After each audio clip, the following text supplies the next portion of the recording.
Welcome back to my channel. Karthika Deepam serial ఈరోజు episode ఏం జరిగింది ఏంటి చెప్పేయడానికి అయితే వచ్చేసానమాట. నేను సీరియల్ చెప్తూ ఉంటా, మీ పని మీరు చేసుకుంటూ నేను చెప్పే సీరియల్ వింటూ హ్యాపీగా ఎంజాయ్ చేసేయండి. అరుణ సీరియల్ బాగుంది, చక్కగా చెప్పావు, అర్థమైంది అనుకుంటే మర్చిపోకుండా నా ఛానల్ని లైక్ చేయండి, షేర్ చేయండి, సబ్స్క్రైబ్ చేసుకోండి. అలాగే కింద బెల్ సింబల్ ఉంటుంది కదా, దాన్ని గట్టిగా ఒక బాధేసేయండి. ఇంకా సీరియల్లోకి వెళ్ళేపాటికి శ్రీధరు కార్తీక్ ఇద్దరు మాట్లాడుకుంటారు కదా. శ్రీధర్ అంటే కార్తీక్ వాళ్ళ నాన్నగారండే బాబు.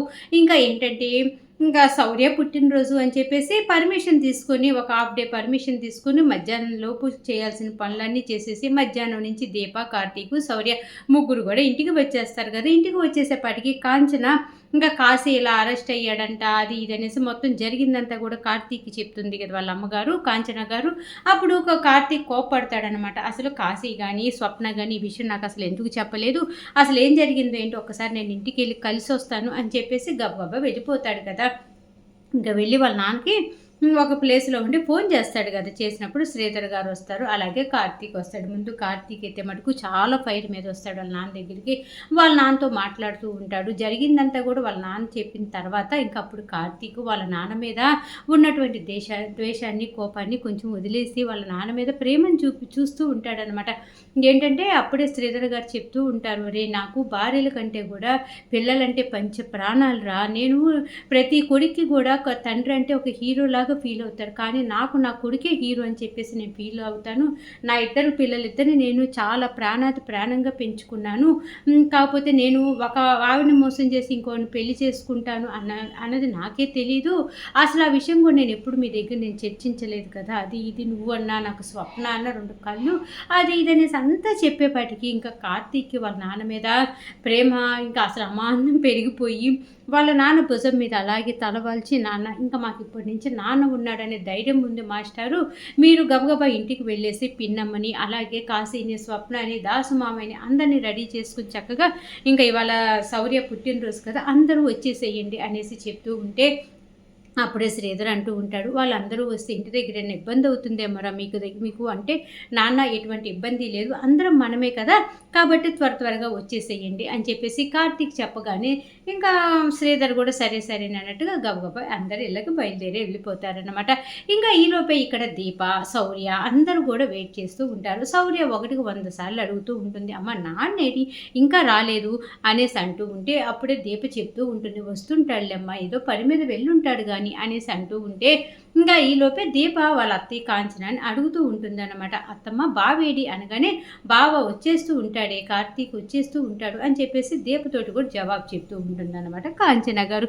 ఇంకా ఈలోపే కాంచన మనసులో అనుకుంటూ ఉంటుంది, ఆ కాశీ గురించి స్వప్న గురించి కార్తీక్ అప్పుడే చెప్పకుండా ఉండాల్సింది, కొన్ని రోజులు ఆగిన తర్వాత లేదంటే ఈ కేక్ కటింగ్ అయిపోయిన తర్వాత చెప్పుంటే పోయేది, అనవసరంగా చెప్పాను అనేసి ఇంకా కాంచన గారు ఫీల్ అవుతూ ఉంటే ఇంకా ఈలోపే కార్తీక్ వచ్చేస్తాడనమాట. ఎక్కడికి వెళ్తాడే మీ నాన్న, వచ్చేసాను శౌర్య అని చెప్పేసి అనగానే, నాన్న మేమందరం రెడీ అయ్యాం, నువ్వు ఒక్కడివే రెడీ అవ్వాలి అనగానే, ఇదిగో 2 minutesలో రెడీ అయ్యి వస్తాను అని చెప్పేసి గబ్బబ్బా వెళ్ళి కార్తీక్ ఇలా చిటికేసేలోపు తిరిగి వస్తాడనమాట.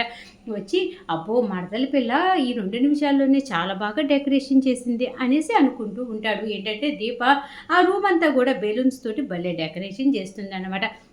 ఇంకా డెకరేషన్ చూసి దీపని మనసులోనే కార్తీక్ మెచ్చుకుంటూ ఉంటాడు. ఇక్కడ ఇలా జరుగుతూ ఉంటే ఈలోపే కార్తీక్కి ఫోన్ వస్తుంది అనమాట. ఇంకా కార్తీక్కి ఫోన్ రాగానే ఎవరా అని చెప్పి చూసేపాటికి ఇంకెవరున్నారు, మన అజాత శత్రువు కార్తీక్కి దీపకి ఆ జోష్న అనే కదా. జోష్న ఫోన్ చేస్తుంది అనమాట. పెద్ద మేడం చెప్పండి మేడం అనేసి అనగానే, నువ్వు ఏం చేస్తావో ఎలా వస్తావో నాకు తెలీదు, మా తాతయ్య మటుకు నేను 5 minutesలో ఇంటి దగ్గర ఉండేటట్టుగా రమ్మన్నాడు అని చెప్పేసి చెప్తుంది అనమాట. నేను తాతయ్య దగ్గర ఏంటి సార్ దగ్గరే పర్మిషన్ తీసుకొని వచ్చాను కదా, ఇవాళ మా కూతురు పుట్టినరోజు, నాకు ఒక హాఫ్ డే లీవ్ కావాలి అని చెప్పేసి సార్ నాకు పర్మిషన్ ఇచ్చారు కదా, మరేంటి ఇప్పుడు ఇలా అడుగుతున్నారు అనేసి అనగానే అప్పుడు జోష్న అంటూ ఉంటుంది, ఇది తాతయ్య మాట, నువ్వు ఏదైనా చెప్పుకోవాలి అంటే తాతయ్య గారి దగ్గరికి వచ్చి చెప్పుకో, అంతేగాని నాతో మాట్లాడాల్సిన అవసరం లేదు, మీరు మటుకు కంపల్సరీగా రావాల్సిందే అని చెప్పేసి జోష్న గట్టిగా చెప్తూ ఉంటుంది. కాంచన మటుకు తెగ పైరైపోతూ ఉంటుంది, నా మేనకోడలు అసలు అది మనిషే కాదు, అది ఒక శత్రువులాగా తయారైంది, ఒరే కార్తీక్ ఎందుకురా నువ్వు గట్టిగా మాట్లాడలేకపోతున్నావు, ఒకవేళ నీకు మొహమాటం అయితే ఆ ఫోన్ నాకి, నేను జవాబు చెప్తాను, అసలు ఆ జోష్న ఓవర్ యాక్షన్ ఏంటి, ఇంకా ఈరోజు పుట్టినరోజు అని తెలుసు కదా శౌర్యది. నువ్వు 10 అయినా ఇంట్లో వాళ్ళకి చెప్పే వచ్చావు కదా! నా కూతురు పుట్టినరోజు నాకు ఒక హాఫ్ డే లీవ్ కావాలి అని చెప్పినా, ఈ జ్యోత్స్న ఏంటి ఎంత ఓవర్ యాక్షన్ చేస్తుంది అని చెప్పేసి కాంచన గారు కొంచెం కోప్పడుతూ ఉంటారనమాట. ఇంకా పాపం దీపం మనసులో అనుకుంటూ ఉంటుంది. బావ అందరికీ లొంగి ఉండటానికి కారణం నేనేను. నా గురించేను మా అమ్మని, మా నాన్నని నన్ను కలపటం కోసమే బావ ఇంత ఇబ్బంది పడుతున్నాడు అని చెప్పేసి దీపం మనసులో అనుకుంటూ ఉంటుందన్నమాట. ఇంకా అలా అనుకునేలోపు కార్తీక్ అంటాడు, అమ్మ వెళ్ళొస్తాను, నేను మాస్టర్ గారిని కూడా పుట్టినరోజుకి రమ్మని చెప్పేసి నాన్నోళ్ళని కూడా పిలిచాను, కాబట్టి వాళ్ళు కూడా వచ్చేలోపే నేను వచ్చేస్తాను అనేసి కార్తీక్ అంటూ ఉంటే కాంచన గారు కోప్పడుతూ ఉంటారనమాట. అసలు వెళ్ళొద్దు అంటే మళ్ళీ కేక్ కటింగ్లోకి వస్తాను అంటావేంట్రా నువ్వు, నానేసి అనేలోపే అమ్మమ్మ వెళ్తాను, మళ్ళీ ఆ జ్యోత్స్న సంగతి మనకు తెలిసిందే కదా, ఇంకా కోప్పడతారు అని చెప్పేసి మొత్తానికి అక్కడికి వెళ్ళిపోతూ ఉంటే శౌర్య, వద్దు నాన్న, ప్లీజ్ నాన్న, నేను ఈరోజు ఒక్కరోజే కదా మీరు నాతో ఉండాలని నేను అడిగింది, ప్లీజ్ నాన్న అంటూ ఉంటే అప్పుడు కాంచన అంటూ ఉంటుంది, అందరూ పిల్లలు పుట్టినరోజు వస్తే అది కావాలి ఇది కావాలి అనేసి వాళ్ళ అమ్మ నాన్న అడుగుతారా, కానీ శౌర్య ఏమడిగింది, ఈరోజు ఒక్కరోజు మీరు నాతో ఉండండి నాన్న అనేసి అడిగింది, అంతే కదా, ఆ కోరిక కూడా తీర్చలేవా అని చెప్పేసి కాంచన గారు కోపడుతూ ఉంటే కార్తీక్ వెళ్ళిపోతాడనమాట. ఇంకా ఈలోపే జ్యోత్స్న అలాగే వాళ్ళ తాతయ్య గారు, శివరామరాజు గారు అందరూ కూడా ఉంటారు, రెడీ అయిపోయి ఉంటారు. సుమిత్ర గారు, దశరథ గారు అందరూ రెడీ అయి ఉంటారనమాట. ఇంకా కార్తీక్ వెళ్ళేపాటికి ఇంకా అప్పుడే చెప్తారు, ఏంటి పెద్ద సార్ మిమ్మల్ని నేను లీవ్ అడిగే కదా వెళ్ళాను, ఇప్పటికిప్పుడు నన్ను రమ్మంటున్నారు, అక్కడ నా కూతురు బాధపడిద్ది కదా, కేక్ కటింగ్ పెట్టుకున్నాము, పనంతా చేసే వెళ్ళాం కదా, చెప్పేటప్పుడు వెళ్ళమన్నారు, ఇప్పుడేంటి సార్ ఇలా మాట్లాడుతున్నారు అనగానే, నువ్వు మా కార్ డ్రైవర్వి, మేము చెప్పినప్పుడు రావాలి, అది ఇది అని చెప్పేసి కొంచెం శివనారాయణ గారు కూడా అడ్డం తిరుగుతారనమాట. ఇంకా సరే అలా జరిగింది. మొత్తానికి కార్తీక్ డ్రైవర్ సీట్లో కూర్చోబోతూ ఉంటే జ్యోత్స్న ఈ సీట్లో నేను కూర్చుంటాను, మీరు వెళ్ళి వెనకాల కూర్చోండి అని చెప్పేసి అనగానే కార్తీక్ అంటూ ఉంటాడు, మరి నాతో అవసరం లేనప్పుడు నన్ను ఎందుకు పిలిపించారు అనేసి అనగానే, మేము ఓనర్స్, నువ్వు డ్రైవర్, మేము చెప్పినట్టు నువ్వు వినాలి, మేము మళ్ళీ ఆ ఫంక్షన్కి ఒక చోట ఫంక్షన్కి వెళ్తున్నాం, ఆ ఫంక్షన్ అయిపోయి తిరిగి వచ్చేదాకా కూడా మా డ్రైవర్ మాతోనే ఉండాలి అని చెప్పేసి జ్యోత్స్న చెప్తూ ఉంటుందన్నమాట కార్తీక్కి. ఇక్కడ ఇలా మ్యాటర్ జరుగుతూ ఉంటుంది కదా. ఇంకా శ్రీధర్ గారు గబగబా ఇంటికి వచ్చేసి, కావేరి, కాశీ, స్వప్న, బావగారు త్వరగా రండి, రెడీ అవ్వండి, శౌర్య పుట్టినరోజు మనమందరం వెళ్ళాలి అనేసి అని హడావిడి చేస్తూ ఉంటే అప్పుడే కావేరి వస్తుందన్నమాట. వచ్చి ఏమనుకోమాకండి, నేనైతే ఫంక్షన్కి రాను అని చెప్తుంది.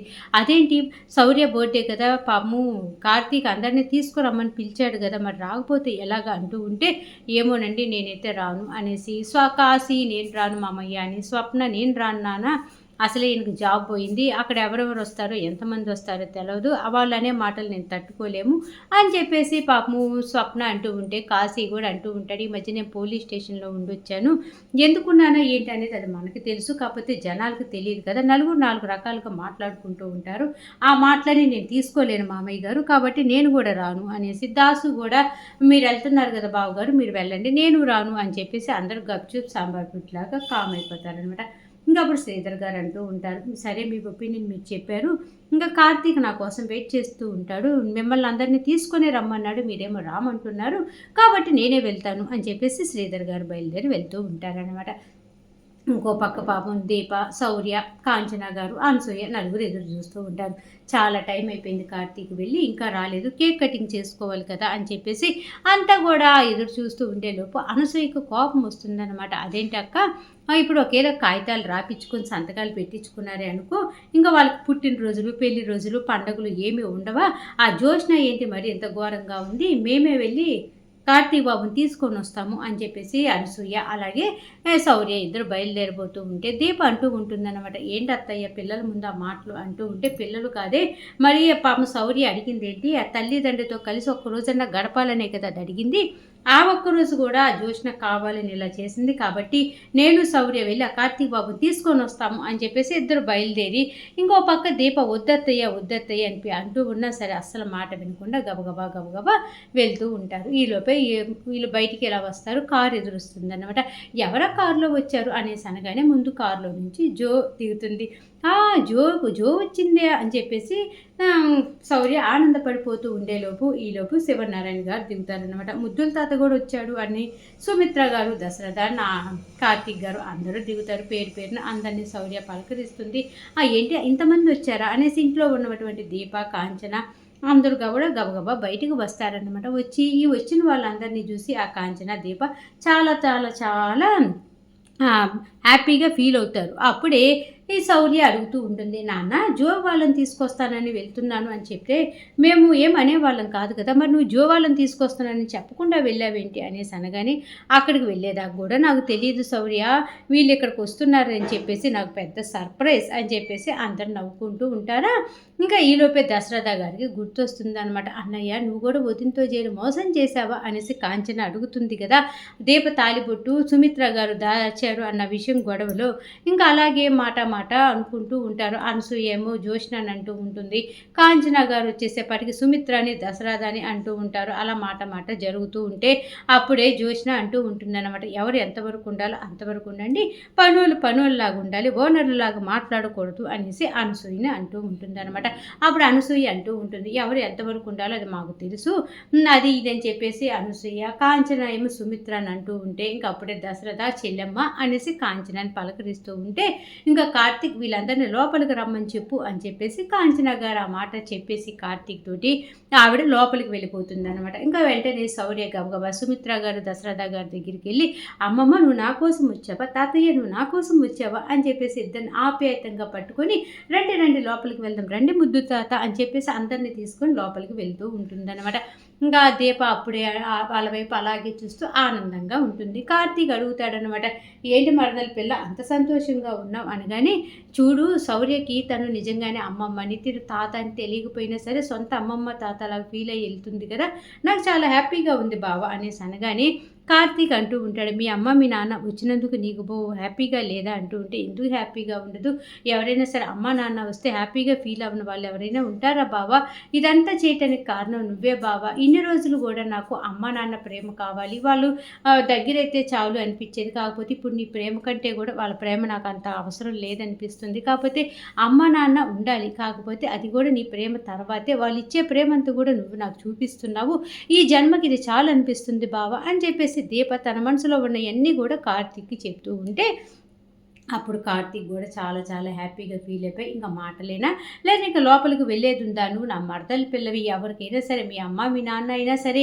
నిన్ను ప్రేమించాలి అంటే అది నా తర్వాతే, నన్ను అడిగే నిన్ను ఇష్టపడాలి అది అని చెప్పి ఏదో బావ మరదల మధ్య కొంచెం జరుగుతూ ఉంటాయి మాటలు. అప్పుడు దీప కూడా అంటూ ఉంటుంది, నువ్వు నా బావవి, నీ మీద సర్వ హక్కులు నాకుంటాయి, కాబట్టి నిన్నెవరైనా సరే మాట్లాడాలన్నా నీతో మంచిగా ఉండాలన్నా సరే నా పర్మిషన్ తీసుకోవాలి అని చెప్పేసి దీప కార్తీక్ తోటి అలా ఇద్దరు మాట్లాడుకుంటూ ఉంటారనమాట.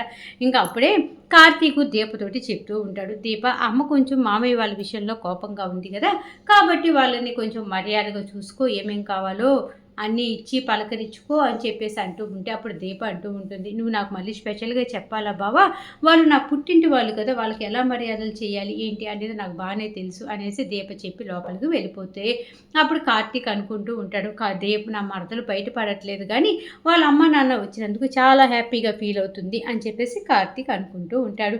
ఇంక ఇక్కడ మ్యాటర్ ఎలా జరుగుతూ ఉంటే మొత్తానికి ఈలోపే శ్రీధర్ గారికి పారిజాతం ఫోన్ చేస్తుందన్నమాట, అల్లుడు వీళ్ళందరూ పుట్టినరోజుకు వెళ్ళారు, నన్ను తీసుకువెళ్లకుండా నేను కూడా వెళ్ళాలనుకుంటున్నా, నువ్వేనా వెళ్తున్నావా అనేసి.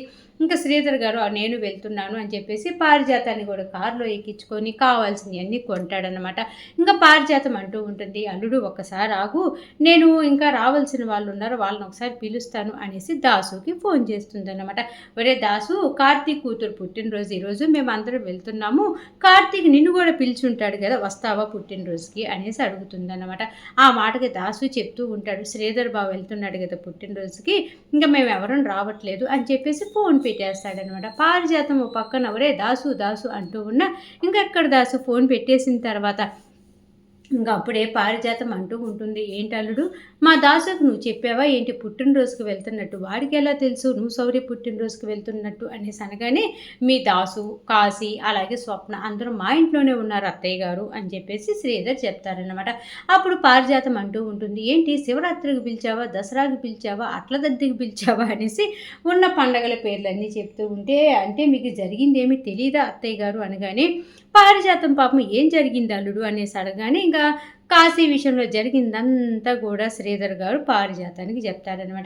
అప్పుడు పారిజాతం అంటూ ఉంటుంది, "ఏంటి ఇన్ని జరిగాయా? నాకు ఒక్కళ్ళు కూడా చెప్పలేదు. నువ్వు అర్జెంటుగా కారు మీ ఇంటికి పోనీ అల్లుడు. అక్కడ నా కొడుకు ఉంటాడు కదా వాడు పని చెప్తాను" అనేసి గోల గోల చేస్తూ ఉంటే పారిజాతం అప్పుడు శ్రీధర్ గారు అంటూ ఉంటారు, "మీ గొడవలయి మీ తర్వాత చూసుకోండి. ఇప్పుడు కార్తీక్ వాళ్ళ ఇంటికి వెళ్ళాలి. అక్కడ శౌర్య పుట్టినరోజుకి టైం అయిపోతుంది. కాబట్టి మీరు కారు ఎక్కండి. తర్వాత వెళ్ళి మీ కోపాలు అయన్నీ తీర్చుకోండి" అని చెప్పేసి కారులో పారిజాతాన్ని ఎక్కించుకొని శ్రీధర్ గారు కార్తీక్ వాళ్ళ ఇంటికి బయలుదేరుతూ ఉంటారనమాట.